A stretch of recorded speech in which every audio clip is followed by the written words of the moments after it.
Hello friends, welcome to Fast Mind Law Academy. मैं हूं doctor Sarfaraz और आज के इस सेशन के अंतर्गत आज हम एक ऐसा हॉट टॉपिक लेंगे जो आपको न केवल एग्जाम में बल्कि जो जनरल आपकी अवेयरनेस है, जो सामान्य पॉलिटिकल इश्यूज हैं, उसमें भी आपके लिए कारगर होगा।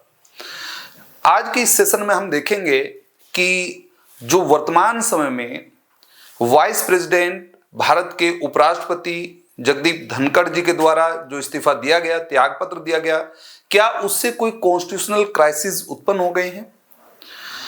क्या वाइस प्रेसिडेंट का इलेक्शन किस प्रकार से होता है? वाइस प्रेसिडेंट का टर्म कितना है? वो रेजिग्नेशन किस प्रकार से दे सकते हैं? रेजिग्नेशन किसे दिया जाएगा? और अगर रेजिग्नेशन एक्सेप्ट हो जाता है तो कितने समय में वाइस प्रेसिडेंट को फिर से चुना जाएगा? और अगर वाइस प्रेसिडेंट नहीं है तो फिर राज्यसभा का जो एक तरह से सत्र है उसका संचालन कौन करेगा? ये सारे के सारे जो क्वेश्चंस हैं उन सब को जो है वो इस सेशन के माध्यम से क्लियर करेंगे। इसे पूरे के पूरे इश्यूज को जो है वो क्लियर करेंगे।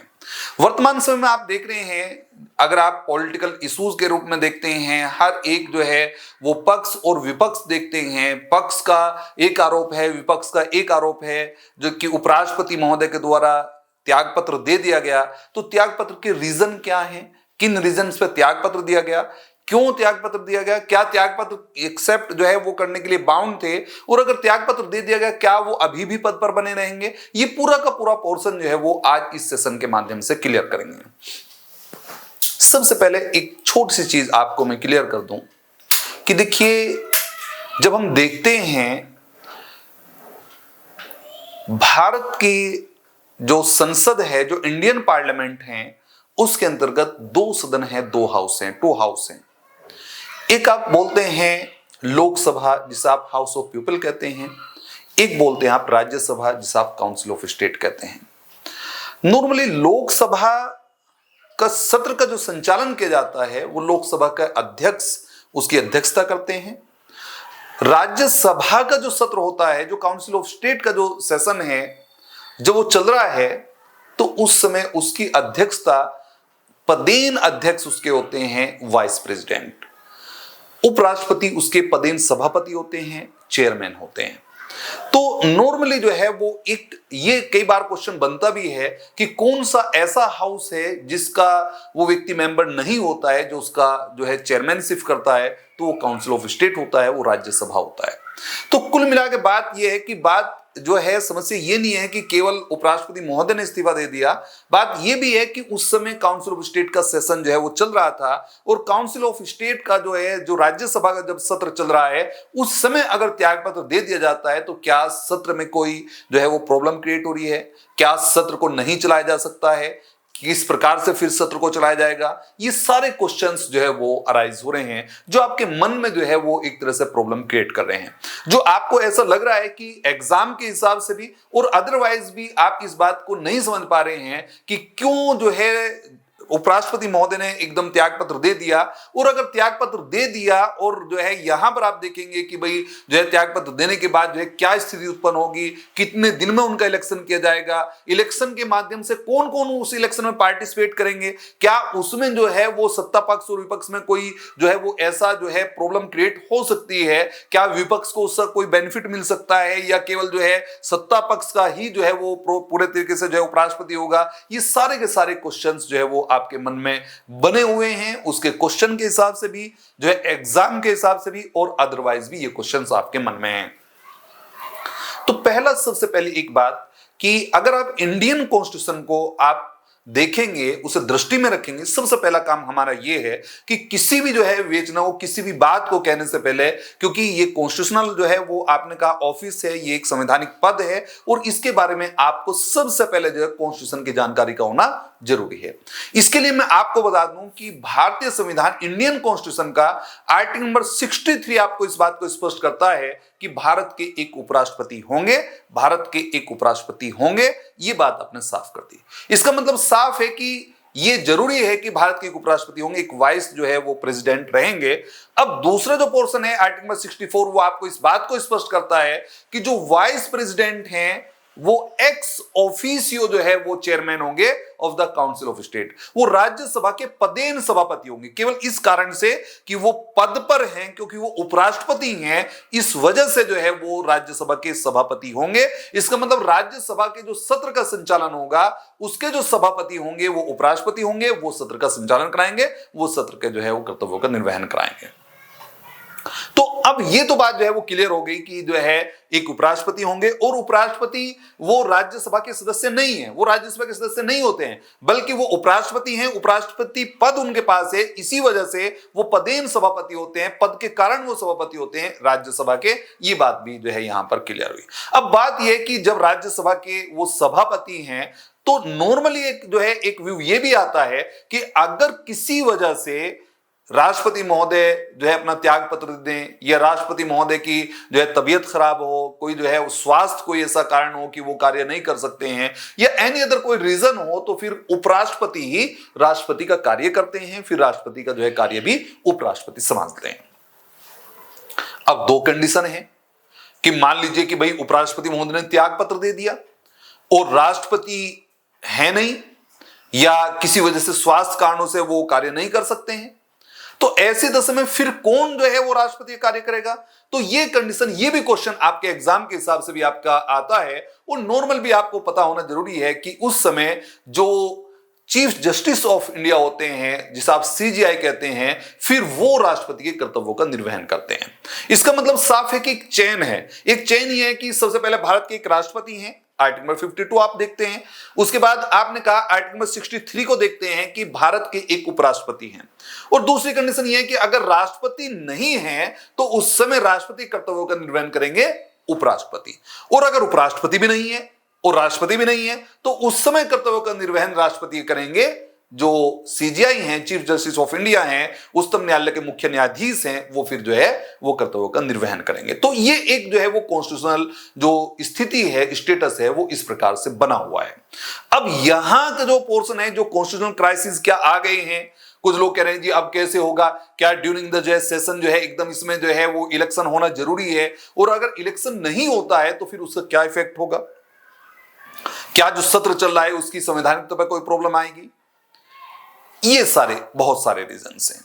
कुछ लोगों का एक पॉलिटिकल इश्यूज है, वो कहते हैं कि भाई जो है क्यों इस्तीफा दिया, क्या वो जो है वो सब विपक्ष में जाना चाहते हैं, क्या वो किसी पार्टी में शामिल होना चाहते हैं, क्या उनका कोई जो है वो हेल्थ इशू है, या क्या उनकी कोई बात जो है वो नहीं मानी गई, या सत्ता पक्ष उनसे अब इत्तेफाक नहीं रखता है। वो सारे पॉलिटिकल इश्यूज हैं जो पॉलिटिकल साइंस के साथ जो है कनेक्ट होते हैं, और पॉलिटिकल साइंस इन सारी चीजों पर जो है वो विचार करता है। नॉर्मली इन चीजों को देखा जाता है कि आप वाइस प्रेसिडेंट हैं, तो नॉर्मली अगर वाइस प्रेसिडेंट एट रैंडम तत्काल प्रभाव से इस प्रकार से जो है इस्तीफा दे रहे हैं तो वो स्वास्थ्य कारणों का इस्तीफा तो नहीं है, ये तो बिल्कुल तय है, क्योंकि स्वास्थ्य जो है वो काफी दिनों से प्रभावित रहा था, तो उस समय आपने इस्तीफा नहीं दिया, त्याग पत्र नहीं दिया। अगर आप वर्तमान समय में एट रैंडम इस्तीफा देते हैं, सत्र के दौरान में इस्तीफा देते हैं, तो इसका मतलब साफ है कि जो है सत्ता पक्ष के साथ आपका जो है वो ट्यूनिंग ठीक नहीं बैठ रही है, और उस समय जो है आपको रिजाइन जो है वो कराया गया है।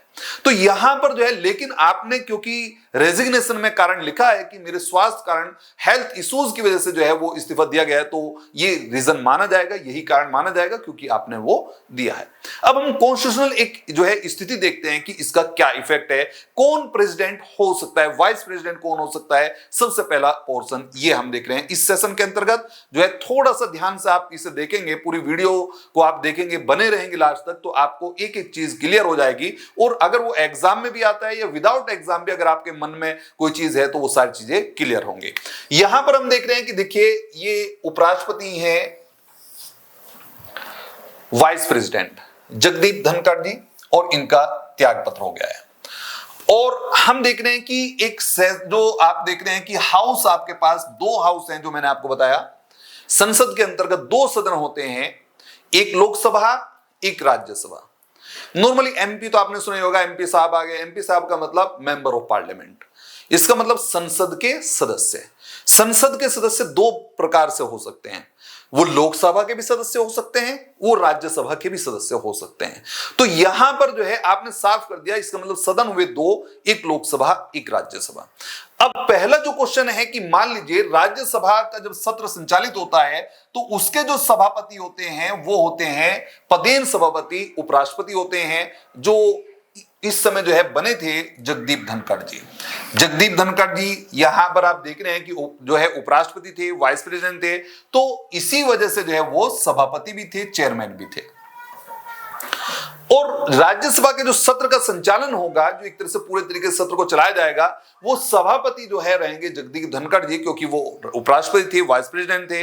अब लेकिन अगर इन्होंने त्याग पत्र दे दिया तो क्वेश्चन ये आ रहा है कि क्या राज्यसभा की कार्रवाई अब नहीं चल सकती है?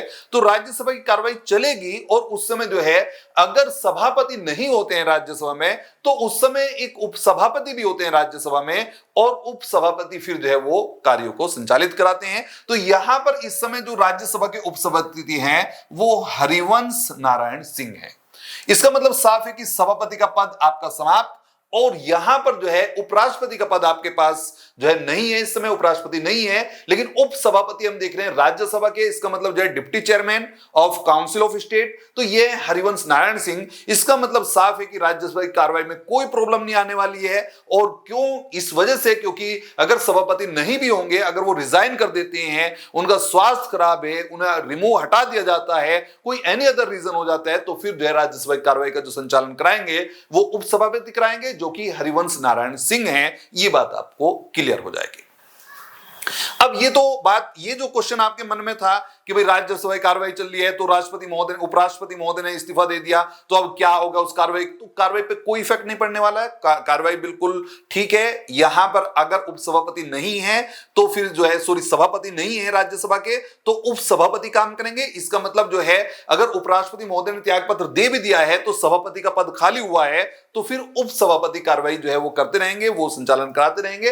तो हरिवंश नारायण सिंह जो है वो इस समय आप देख रहे हैं कि वो उपसभापति है राज्यसभा के, और वो कार्रवाई का संचालन कराएंगे। तो ये क्वेश्चन आपके मन से जो है वो समाप्त हुआ कि इस मामले में कोई कॉन्स्टिट्यूशनल क्राइसिस उत्पन्न नहीं हुए हैं। दूसरा एक पोर्शन है कि who may be a vice president. इसका मतलब एलिजिबिलिटी क्या है, योग्यता क्या है, कौन व्यक्ति उपराष्ट्रपति बनना चाहता है। दरअसल दो चीजें हैं, प्रेसिडेंट और वाइस प्रेसिडेंट। प्रेसिडेंट और वाइस प्रेसिडेंट में लगभग सिमिलरिटी है, लगभग सिमिलरिटी है कौन बन सकता है। पहला एक पोर्शन है आर्टिकल नंबर 66 क्लोज 3 इस बात को साफ करता है, एलिजिबिलिटी को एक्सप्लेन करता है, और ये कहता है कि who is a citizen of India. इसका मतलब जो भारत का नागरिक हो, अगर कोई व्यक्ति भारत का नागरिक है, और दूसरी बात कंप्लीट द एज 35 ईयर और 35 वर्ष की आयु पूर्ण कर लेता है, and qualified for the election as a member of council of state, एवं राज्यसभा के जो है सदस्य के रूप में निर्वाचित होने की योग्यता रखता है, तो इसका मतलब साफ है कि फिर वो उपराष्ट्रपति के रूप में निर्वाचित हो सकते हैं। इसका मतलब भारत का नागरिक हो, उसकी आयु, उसकी एज 35 वर्ष पूरी हो चुकी हो, और वो इतना क्वालिफाइड हो कि जो राज्यसभा का अगर सदस्य निर्वाचित होने की जो जो क्वालिफिकेशंस हैं वो सब उसमें हो, राज्यसभा का सदस्य होने का वो योग्य हो, तो इसका मतलब साफ है कि फिर वो उपराष्ट्रपति बन सकता है। ये एक बात आपने साफ कर दी। इसका मतलब साफ है कि जब हम प्रेसिडेंट को देखते हैं तो वहां भी यही सेम है, बस यहां पर काउंसिल ऑफ स्टेट है, वहां हाउस ऑफ पीपल आ जाता है। इसका मतलब वहां पर लोकसभा के सदस्य निर्वाचित होने की योग्यता रखते हो, और यहां पर जो है राज्यसभा की। तो कुल मिला के बात यह है कि आर्टिकल नंबर 66 क्लोज 3 आपको बताता है कि वाइस प्रेसिडेंट कौन बन सकता है। अगर आप चाहते हैं कि मैं वाइस प्रेसिडेंट बनना चाहता हूं तो आप बन जाइए। आप जो है, आपके पास जो है, आप भारत के नागरिक होने चाहिए, आपकी एज 35 ईयर होनी चाहिए, और आपके पास वो सारी क्वालिफिकेशंस होनी चाहिए जो as a member of council of state, जो राज्यसभा के सदस्य के लिए आवश्यक होती हैं। तो फिर आप जो है उपराष्ट्रपति के रूप में निर्वाचित हो सकते हैं। ये आपकी एलिजिबिलिटी है उपराष्ट्रपति की। तो ये एक कॉन्स्टिट्यूशनल पोर्शन हमने देखा कि भाई उपराष्ट्रपति होता कौन है, कौन बन सकता है। तो ये आर्टिकल नंबर 66 क्लोज 3 जो है आपको इस बात को स्पष्ट कर देता है। अब नेक्स्ट क्वेश्चन फिर अराइज होता है कि अगर वाइस प्रेसिडेंट हैं तो, और वो इलेक्टेड हैं, तो फिर भाई ऐसा क्या दबाव में रहने की जरूरत है, क्यों आप रेजिग्नेशन दे रहे हैं? और अगर आपका इलेक्शन होता है तो फिर किस प्रकार से होता है। तो यहां पर एक चीज आप जो है वो को क्लियर कर दी गई कि इलेक्शन का क्या पोर्शन है, इलेक्शन ऑफ वाइस प्रेसिडेंट।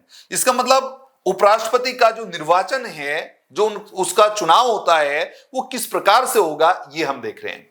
ये बात बताएगा आर्टिकल नंबर 66 क्लोज 1।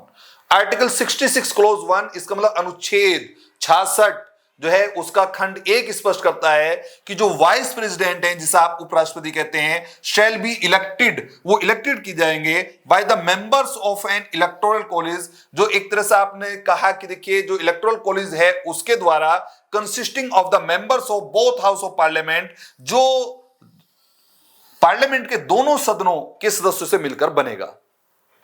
इसका मतलब साफ है कि देखिए एक निर्वाचक मंडल बनाया जाएगा और उस निर्वाचक मंडल में लोकसभा और राज्यसभा के सभी सदस्य रहेंगे और वो जो है उनके माध्यम से निर्वाचन किया जाएगा। कुल मिला के एक बात यह है कि जब आप राष्ट्रपति का चुनाव देखते हैं तो राष्ट्रपति के चुनाव के अंतर्गत केवल इलेक्टेड मेंबर होते हैं हाउस ऑफ पीपल के, काउंसिल ऑफ स्टेट के और स्टेट लेजिस्लेशंस के। इसका मतलब साफ है कि वहां पर जो मनोनीत सदस्य होते हैं राज्यसभा में या लोकसभा में, वो सदस्य प्रेसिडेंट के इलेक्शन में वोटिंग नहीं करते हैं। लेकिन वाइस प्रेसिडेंट के इलेक्शन में राज्य की विधानसभाओं को कोई राइट नहीं रखा गया है और केवल जो संसद है, उस संसद के जो दोनों सदन हैं उनके माध्यम से ही इलेक्शन किया जाएगा। उनके जो मेंबर हैं टोटल, उनके माध्यम से इलेक्शन किया जाएगा और इसके अंतर्गत अगर वो मनोनीत सदस्य हैं तो भी वो इलेक्शन में पार्टिसिपेट कर सकते हैं। आपको थोड़ी सी एक जानकारी आप ये रखेंगे, अगर आप काउंसिल ऑफ स्टेट की बात करेंगे, राज्यसभा की बात करेंगे, तो इसे अपर सदन कहा जाता है, उच्च सदन कहा जाता है, इसे जो है अपर हाउस कहा जाता है। नॉर्मली जो है ये कहा जाता है कि देखिए जो राज्यसभा है उसके अंतर्गत जो है 238 मेंबर्स इलेक्टेड होते हैं और 12 मेंबर्स को प्रेसिडेंट जो है नॉमिनेट करते हैं, मनोनीत करते हैं। तो टोटल मिलाकर 250 मेंबर वहां पर रहते हैं। इसका मतलब साफ है कि 12 वो सदस्य हैं जो नॉमिनेट किए जाते हैं, प्रेसिडेंट के माध्यम से नॉमिनेट किए जाते हैं और सामान्यतः वो व्यक्ति होते हैं जो केंद्र सरकार के माध्यम से जो है वो नॉमिनेट कराए जाते हैं, जिन्हें जो है वो मनोनीत कराया जाता है। प्रेसिडेंट उन्हें ही मनोनीत करते हैं, तो नॉर्मली वो 12 मेंबर। इसका मतलब अगर इलेक्शन होता है वाइस प्रेसिडेंट का तो वो 12 मेंबर जो है वो सत्ता पक्ष के माध्यम से जो है वो जो है वोटिंग करते हैं और नॉर्मली वो उसे वोट देते हैं जो वाइस प्रेसिडेंट, जिसे जो है वो सत्ता पक्ष जो है वो फेवर करेगी। दूसरी तरफ जो है अगर हाउस ऑफ पीपल को देखेंगे, फिलहाल तो 104 अमेंडमेंट आया है कि देखिए जो एंग्लो इंडियन का रिजर्वेशन है वो समाप्त हो जाएगा, लेकिन नॉर्मली जो है वो पार्लियामेंट के अंतर्गत जो है वो जो लोकसभा है उसमें 2 एंग्लो इंडियन को मनोनीत किया जाता है। तो कुल मिलाकर 14 मेंबर्स ऐसे हैं जो प्रेसिडेंट के माध्यम से नॉमिनेट किए जाते हैं, जो है सरकार के माध्यम से नॉमिनेट किए जाते हैं और वो सरकार के जो है और ही उसी की तरफ जो है वो एक तरह से वोटिंग करेंगे। नॉर्मली एक नेचुरल जो है वो एक फॉर्मूला भी है कि देखिए अगर आप मुझे पद देते हैं तो जाहिर सी बात है कि मैं आपका फेवर करूंगा, मैं आपके लिए जो है वो कार्य करना चाहूंगा। तो यहां पर कंडीशन जो है आपने साफ कर दिया कि अब इलेक्शन आपका क्लियर हो गया। बात ये क्लियर है कि देखिए एक बात ये कि राज्यों की विधानसभाएं, अगर कोई कहता है कि राज्य में फला राज्य में उस पार्टी की सरकार है, उस राज्य में उस पार्टी की सरकार है, तो राज्यों के जो विधानमंडल हैं, जो स्टेट लेजिस्लेशन है, उनका कोई पार्टिसिपेशन इसमें नहीं होना है इलेक्शन में। एक बात समझ लें। दूसरी बात यह समझ लें कि जो आपके मन में ये बात आ रही है कि भाई वाइस जो प्रेसिडेंट का जब इलेक्शन होता है तो वहां पर नॉमिनेट जो मेंबर होते हैं, नॉमिनेट मेंबर वो पार्टिसिपेट नहीं करते इलेक्शन में, तो ये भी आप अपने मन से निकाल दे, यहां पर पार्टिसिपेशन होता है। यहां पर इलेक्टेड मेंबर नहीं लिखा हुआ है। यहां पर जो इलेक्टोरल कॉलेज बनेगा, जो निर्वाचक मंडल बनेगा, वो कंसिस्ट करेगा of the members of both house of parliament. जो संसद के दोनों सदन हैं उसके सदस्य से मिलकर यह निर्वाचक मंडल बनेगा। इसका मतलब संसद के दोनों सदन, राज्यसभा और लोकसभा, दोनों के जो सदस्य मिलकर जो है इसमें पार्टिसिपेट करेंगे, इसमें जो है वो वोटिंग जो है करेंगे, तो यहां पर इलेक्शन होगा। तो कुल मिला के बात यह है कि देखिए यहां पर कोई ऐसा पॉलिटिकल क्राइसिस जो है वो या कॉन्स्टिट्यूशनल क्राइसिस उत्पन्न नहीं होने वाला है कि आपको ऐसा लग रहा हो कि भाई वाइस प्रेसिडेंट ने जो है रेजिग्नेशन दे दिया तो अब जो है वो विपक्ष के जो है जो दूसरी पार्टी है, कांग्रेस है या एनी अदर पार्टी है, तो उनका कोई व्यक्ति जो है वो वाइस प्रेसिडेंट बन जाएगा और जो है उन्हें जो है वो एक तरह से अधिकारिता मिल जाएगी, वो जो है अपना जो है वाइस प्रेसिडेंट बना लेंगे। ऐसा कुछ भी नहीं होने वाला है। उसका रीजन ये है कि देखिए संसद में जिसका बहुमत है, जिसके पास मेजोरिटी है, वही सत्ता में, वही सरकार में है। और अगर मेजोरिटी आपके पास है तो इसका मतलब साफ है मेजोरिटी इलेक्टेड मेंबर के आधार पर, उसके बाद जो है अभी आपने देखा कि 6 मेंबर्स को नॉमिनेट जो है अभी किया गया है, तो इसका मतलब साफ है कि नॉमिनेटेड जो मेंबर हैं वो और आपके तरफ आ गए, तो 14 मेंबर जो है और बढ़ गए, 12 मेंबर जो है वो आप काउंसिल ऑफ स्टेट और जो है 2 मेंबर्स जो है हाउस ऑफ पीपल के माध्यम से आप देखते हैं, तो वहां से 14 मेंबर और आपकी तरफ आ गए। तो कोई ऐसा पोर्शन आपको नहीं दिखाई पड़ रहा है कि देखिए जो है कि इसमें कोई पॉलिटिकल जो है क्राइसिस, कोई जो है कॉन्स्टिट्यूशनल क्राइसिस उत्पन्न हो कि भाई ऐसा कोई हो जाए कि भाई जो है उपराष्ट्रपति जो है वो विपक्ष का हो जाएगा, ऐसा कोई पोर्शन नहीं होने वाला है। यहां पर जो है वो जो वाइस प्रेसिडेंट है वो उसी के बनेंगे, जो बहुमत होगा उसी की जो है वो, जिसकी सरकार होगी उसी के वाइस प्रेसिडेंट होंगे। सीधी सी बात है, क्योंकि संसद में जिसका बहुमत है वो सरकार में है और जिसके पास बहुमत है वही जो है वाइस प्रेसिडेंट बनेगा। जाहिर सी बात है, क्योंकि दोनों सदनों के सदस्य ही उसमें पार्टिसिपेट करेंगे। तो ये क्वेश्चन भी आपका समाप्त हुआ कि देखिए आर्टिकल नंबर 66 क्लोज 1 ने इस बात को स्पष्ट कर दिया कि देखिए इसके लिए जो है एलिजिबिलिटी किस प्रकार से इलेक्शन होगा, ये पूरा पोर्शन हमने देख लिया है। अब एक नया पोर्शन है कि भाई टर्म क्या होती है, वाइस प्रेसिडेंट की क्या टर्म है, कितने दिन तक जो है वाइस प्रेसिडेंट रहते हैं, और क्या वो हटाए भी जा सकते हैं, क्या वो रिजाइन कर सकते हैं, ये सारे क्वेश्चंस जो है वो अराइज होते हैं। ये आर्टिकल नंबर 67 है। अनुच्छेद भारतीय संविधान को जब आप देखेंगे तो आर्टिकल नंबर 67 आपको साफ करेगा कि देखिए उपराष्ट्रपति का कार्यकाल जो है वो 5 वर्ष का होता है, 5 year. Term of vice president जो है वो कितना है, 5 ईयर। 5 ईयर तक का जो है वो टर्म रहेगा। और आपने कहा कि ये पद ग्रहण से, ये जो आपने कहा कि देखिए जब से आप जो है वो पद को ग्रहण करते हैं तब से जो है, जब से आप एंटर करते हैं ऑफिस में तब से जो है ये काउंट किया जाएगा, इसकी गिनती होगी और ये होगा 5 वर्ष। इसका मतलब केवल इलेक्शन से नहीं बल्कि एंटर ऑफ द ऑफिस, जब से आप पद ग्रहण करेंगे तब से जो है ये 5 वर्ष काउंट होते हैं। नॉर्मली 5 वर्ष का आपका कार्यकाल होता है, लेकिन इसी के साथ 67 के साथ प्रोविजो लिखा हुआ है। और वो प्रोविजो जो हमें देखना है, जिसे फॉलो किया गया है, वो ये है कि देखिए वाइस प्रेसिडेंट अगर अपना रेजिग्नेशन देना चाहते हैं, उन्हें लग रहा है कि भाई मुझे तो इस पद पे नहीं रहना है, तो वो अपना रिजाइन कर सकते हैं। और रिजाइन जो है वो देंगे, अपना रेजिग्नेशन देंगे प्रेसिडेंट को। और प्रेसिडेंट को देखें तो प्रेसिडेंट अपना रेजिग्नेशन वाइस प्रेसिडेंट को देते हैं। तो नॉर्मली यहां दोनों का पोर्शन ये है कि जो वाइस प्रेसिडेंट है अपना रेजिग्नेशन देंगे किसे, यहां पर आप देखेंगे कि वो जो है प्रेसिडेंट को देंगे। और जब दूसरी तरफ देखते हैं कि अगर जो है वो रेजिग्नेशन नहीं देते, अभी आप देख रहे हैं कि भाई रेजिग्नेशन दे दिया, रिजाइन कर दिया, कल अगर ऐसी पॉसिबिलिटी बन जाए कि भाई वो रिजाइन भी नहीं कर रहे हैं और गवर्नमेंट के जो नियम हैं, जो पॉलिसीज हैं उन्हें फॉलो नहीं कर रहे हैं, तो उन्हें हटाया भी जा सकता है, उनका रिमूवल हो सकता है। और रिमूवल के लिए जो है कोई ऐसा पोर्शन नहीं है कि उसने संविधान का अतिक्रमण किया हो, जैसा कि जो है आर्टिकल 61 के अंतर्गत हम इंपीचमेंट की प्रोसीडिंग देखते हैं वो प्रेसिडेंट के लिए, वो पोर्शन यहां फॉलो करने की जरूरत नहीं है। यहां पर जो है वो एक तरह से जो राज्यसभा, जिसे आप काउंसिल ऑफ स्टेट कहते हैं, उसके संकल्प पर जो है एक प्रस्ताव लाया जाता है, वो वहां से पारित होता है, उसके बाद लोकसभा उसे जो है पास करती है और जो है वाइस प्रेसिडेंट को हटा दिया जाता है। तो दो बात है, अगर जगदीप धनखड़ जी वाइस प्रेसिडेंट हैं और वो अब इत्तेफाक नहीं रखते थे जो है केंद्र के साथ, सत्ता के साथ जो है, तो फिर जो है वो और उनकी पॉलिसी को फॉलो नहीं करते थे, वो अपनी राय अलग रखने लगे हैं, वो उनकी राय से इत्तेफाक नहीं करते हैं, वो किसी और दल में जाना चाहते हैं, उसके साथ जुड़ना चाहते हैं, या उनकी बात वो जाना कहीं नहीं चाहते, वो प्रॉपर अपनी बात रखना चाहते हैं, उनकी बात नहीं मानी जा रही है और नहीं मानना चाहती है सरकार, और आप रिजाइन भी नहीं करना चाहते, तो फिर आपका रिमूवल भी हो सकता था।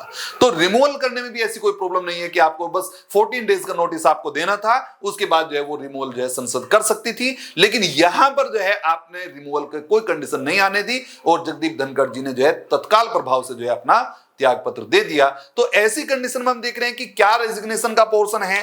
तो रेजिग्नेशन ऑफ वाइस प्रेसिडेंट को जब आप देखते हैं तो हम देखेंगे यहां पर जो ये है आर्टिकल नंबर 67 और इसका प्रोविजो है ए।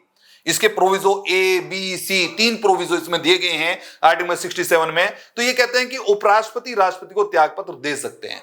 इसका मतलब रीजन उनकी मर्जी है, वो अपने हस्ताक्षर, अपने हस्तलेख के माध्यम से जो है वो अपना हस्ताक्षर करके, साइन करके अपना रेजिग्नेशन जो है वो जो है वो दे सकते हैं। कोई ऐसा पोर्शन नहीं है कि वो क्यों दें, इस कारण से दें, कोई रीजन जो है वो अपने स्वास्थ्य के कारण से, किसी अन्य अदर जो है वो रीजन से जो है अपना त्यागपत्र देना चाहें तो वो त्यागपत्र दे सकते हैं। तो यहां पर जो है आपके पास पूरा राइट था कि वो अगर अपना रिजाइन करना चाहते हैं तो रिजाइन कर सकते थे। तो उन्होंने अपना रेजिग्नेशन जो है राष्ट्रपति महोदय को भेज दिया और जो है राष्ट्रपति महोदय के द्वारा उसे स्वीकार कर लिया गया।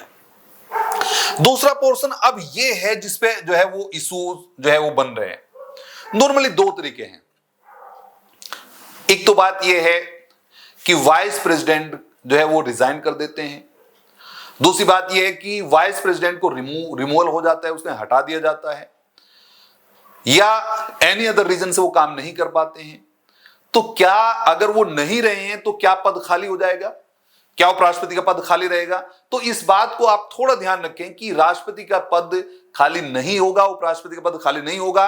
वो तब तक जो है ऐसे प्रज्यूम किए जाएंगे, ऐसे माने जाएंगे कि जैसे उपराष्ट्रपति के पद पे हो, जब तक जो है उनका उत्तराधिकारी नहीं आ जाता है। और ये मैं नहीं कह रहा हूं, ये कॉन्स्टिट्यूशन कह रहा है। नॉर्मली जो है वो आपने जो आपकी एक्टिविटी है, जो आपके क्रियाकलाप है, वो सब समाप्त हो जाएंगे, लेकिन जो है आपको शो ऐसे किया जाएगा कि अभी जब तक नए उपराष्ट्रपति नहीं आते हैं तब तक ऐसे प्रज्यूम किया जाएगा जैसे आप जो है वो उपराष्ट्रपति हो। हालांकि जो है वो राज्यसभा की जो कार्रवाई है उसका आप जो है सभापति तो अब आप नहीं करेंगे क्योंकि आप त्यागपत्र दे चुके हैं। लेकिन जो है वो यहां पर जो है आर्टिकल नंबर 67 उसका प्रोविजो परंतु जो सी है वो ये कहता है कि पद त्याग पर भी तब तक पद धारण करते रहेंगे जब तक उत्तराधिकारी जो है वो पद ग्रहण ना कर ले। इसका मतलब उत्तराधिकारी जब ग्रहण कर लेंगे, जब वो पद पर आ जाएंगे, तब तक ये माना जाएगा कि आप उस पद पर हैं, आप जो है वो खाली नहीं है, तब तक आप पद धारण करते रहेंगे। इसका मतलब साफ है कि इलेक्शन के पोर्शन में ऐसे कोई कंडीशन, ऐसा कोई कॉन्स्टिट्यूशनल क्राइसिस इसलिए भी नहीं आ रहा कि भाई उपराष्ट्रपति पद खाली हो गया। प्रिजम्पशन तो बनी हुई है, जब कोई एक जो है प्रॉपर जो है व्यक्ति मिलेगा तो आप जो है उसे इलेक्ट करा पाएंगे और उसे जो है करा के आप जो है उपराष्ट्रपति बनाएंगे। अच्छा, एक बात यह भी है कि मान लीजिए उपराष्ट्रपति का त्यागपत्र हो गया, जैसे कि हम जो है संसद के सदस्यों को देखते हैं या जो है वो राष्ट्रपति के इलेक्शन में देखते हैं कि राष्ट्रपति महोदय का रेजिग्नेशन रिजाइन दे दें या फिर जो है उन्हें हटा दिया जाए। तो ये कहा जाता है कि नॉर्मली जो है यथाशीघ्र उसका चुनाव किया जाए और जो है अगर नहीं भी हो पाता तो विद इन 6 मंथ, 6 महीने के अंतर्गत कम से कम जो है वो इलेक्ट जो है करा लिया जाए। लेकिन यहां ऐसा कोई समय नहीं लिखा हुआ है। उपराष्ट्रपति के चुनाव के लिए, फिर से चुनाव करने के लिए कोई ऐसा समय नहीं रखा हुआ है कि भाई अगर वाइस प्रेसिडेंट महोदय ने रेजिग्नेशन दे दिया तो हम तत्काल प्रभाव से बाउंड हो गए कि हमें जो है वो 6 महीने में ही इलेक्शन कराना है या जो है 2 महीने में इलेक्शन कराना है। ये ऐसा कोई यहां पर बाउंडेशन नहीं रखी हुई है। ये भी आप कॉन्स्टिट्यूशनल प्रोविजन को देख लेंगे तो आर्टिकल नंबर 69 इस बात को साफ कर रहा है कि पद त्याग पर हुई रिक्ति, अगर कोई वैकेशन हो गया, कोई वैकेट हो गई है कोई सीट क्योंकि आपने रिजाइन कर दिया है, को भरने हेतु यथाशीघ्र निर्वाचन कराया जाएगा। यथाशीघ्र का मतलब जितना, एज सुन एज पॉसिबल, जितना संभव हो उतनी जल्दी आप कराइए। लेकिन कोई टाइम मेंशन नहीं किया है, 1 दिन का, 2 दिन का, 6 महीने का, 1 साल का, कोई समय यहां पर मेंशन नहीं किया है। इसका मतलब यह है कि जितना जल्दी हो सके आप करा लीजिए, लेकिन टाइम की कोई ऐसा पोर्शन नहीं है। तो अब आप इन सारी चीजों से आप समझ गए होंगे कि यहां पर जो है वो वाइस प्रेसिडेंट का जो एक ये हॉट टॉपिक चल रहा है कि भाई उन्होंने रिजाइन कर दिया तो वाइस प्रेसिडेंट कौन हो सकता है, वाइस प्रेसिडेंट के इलेक्शन का क्या पोर्शन होता है, वाइस प्रेसिडेंट की कंडीशंस जो है वो क्या रहेंगी, उनके इलेक्शन में एलिजिबिलिटी क्या रहेगी, या जो है अगर उनकी टर्म क्या है, टर्म के बाद अगर वो रिजाइन कर देते हैं तो कितने दिन में उन्हें जो है फिर से जो है इलेक्ट कर लेना चाहिए। तो ये जो पूरा पोर्शन है वो सब का सब पोर्शन हमने आज इस वीडियो में जो है साफ कर दिया है, क्लियर कर दिया है। और मैं आशा करता हूं कि आपको पूरे तरीके से एक एक चीज क्लियर हो गई होगी। अगर कोई चीज क्लियर नहीं हुई है तो आप कमेंट कर दीजिए, मैसेज छोड़ दीजिए और बताइए कि जो है कौन सी ऐसी चीज है जो यहां पर जो है प्रॉपर तरीके से और बेटर हो सकती थी, जिसमें जो है हम वाइस प्रेसिडेंट के संबंध में और चीज जो है क्लियर कर सकते थे, या इसमें जो है कोई ऐसी चीज आप चाहते हैं कि इसे और ज्यादा क्लियर किया जाए तो उसके बारे में भी आप जो है वो कमेंट कर दें, मैसेज छोड़ दें। Thank you.